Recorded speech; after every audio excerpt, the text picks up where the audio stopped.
Tu penses? Je pense que oui, parce que combien de jeunes défenseurs tu vas vouloir continuer d'aligner dans ta formation? Ils vont vouloir garder un vétéran. Puis, à mon sens, Mike Matheson, même si c'est un gars qui est en demande à travers la Ligue nationale, le Canadien va vouloir le garder dans son écurie pendant encore un bon moment. Je fais une parenthèse, là. J'ai absolument pas de circonstances. Là, on est très, très loin de la date limite des transactions, mais... Pourquoi tu me parles de Pâques, là? Vas-y. Moi, c'est ça. Parce que je suis mêlé dans mes fêtes chrétiennes. C'est drôle que tu dis ça parce que je pensais à ça cette semaine puis je me disais, il y a tellement de profondeur dans la défense du Canadien à gauche, contrairement au côté droit. Et bizarrement, on entend beaucoup le nom de David Savard, là, justement, en prévision de la prochaine date limite des transactions. Moi, j'aurais tendance peut-être, justement, s'il faut sacrifier un vétéran, j'aurais peut-être tendance à sacrifier Matheson. Surtout que, comme tu viens de l'évoquer, je pense que le retour serait encore plus intéressant.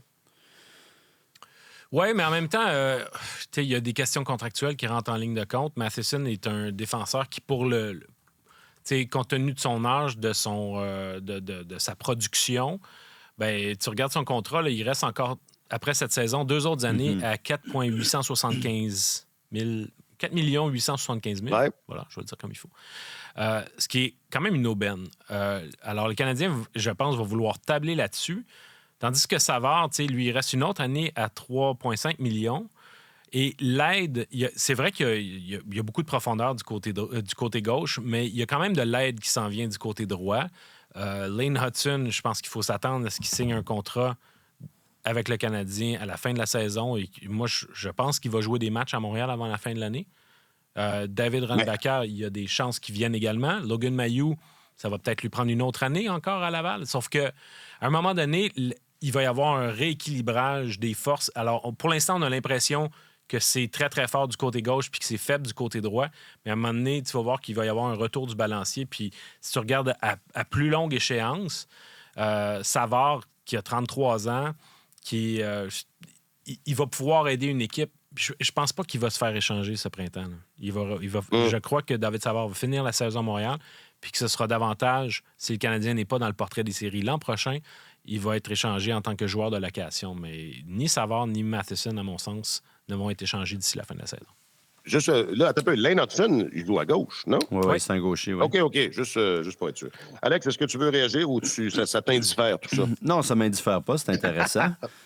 Mais je n'ai pas nécessairement grand-chose à ajouter là-dessus. Là. Ça prendrait toute une offre pour que David Savard quitte le Canadien dès cette saison. D'après moi, Kent Hughes est ouvert à tout, là, mais... pour l'instant, ils en ont encore besoin. Mais puis Matheson, peut-être aussi que c'est le genre de joueur dont les atouts vont lui permettre de demeurer pertinent longtemps dans la Ligue nationale. Tu sais, quand son contrat va être terminé, il va avoir 32 ans environ. Avec son coup de patin et tout, peut-être qu'il va pouvoir demeurer offensif puis rendre service plus longtemps. Puis pour renchérir ce que tu disais, le Canadien pourrait peut-être vouloir conserver ses services à ce moment-là, mais... Ils ne peuvent pas vraiment se permettre de perdre grand monde. Puis il y a un dirigeant qui me disait récemment que pour l'instant, la valeur des défenseurs est à la baisse dans la Ligue nationale. Ce qui pourrait faire remonter tout ça, c'est probablement qu'il y a beaucoup, beaucoup d'équipes qui sont en liste cette année quand même. Il n'y a aucune équipe extrêmement dominante. Quoique, on pourrait peut-être mettre les Bruins, Canucks, Golden Knights dans cette catégorie-là, mais...